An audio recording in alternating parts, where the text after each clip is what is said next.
Boss का message मिलते ही दोस्तों मैं निकल पड़ा अपने मिशन की ओर। और मुझे हवाई जहाज़ के ज़रिए जाने का लाइसेंस मिला था जिससे मैं जल्दी पहुंच सकूं।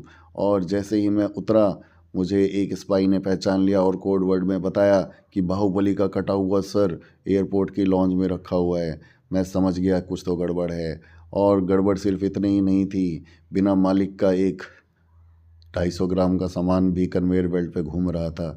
मुझे लगा ज़रूर कुछ गड़बड़ है, लेकिन मैंने सोचा पहले कुछ पेट पूजा हो जाए।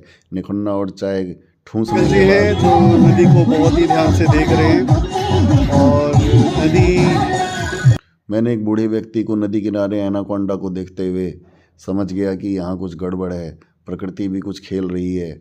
लेकिन जैसे ही मैं अपने मिशन में आगे बढ़ा एक व्यक्ति मुझे देखकर अपना रास्ता बदल लिया। मैं समझ गया बेटा हम तुम्हारे लिए ही आए हैं। और अपने सर के ऊपर उड़ती हुई ट्रेन को छोड़कर मैंने कहा पहले फिर कुछ खा लिया जाए। और लॉन्च का सारा आइटम निपटाने के बाद मेरे अंदर और ज़्यादा भूख पैदा हो गई।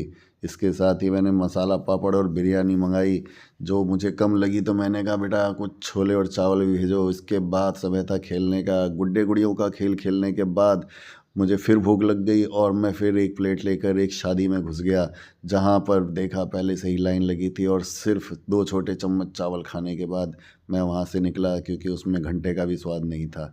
और फिर जैसे ही मैं वहाँ पर पहुंचा तो मुझे लगा खाना ज़्यादा हो गया, कुछ फलाहार कर लिया जाए। लेकिन फलाहार से पेट कहाँ भरता है जब तक छोले और चावल ना हो। लेकिन इतना खाने के बाद मुझे कहीं ना कहीं तो पहुंचना ही था और मैं पहुंचा। और पहुंचने के बाद सफाई करने की नौबत आ गई।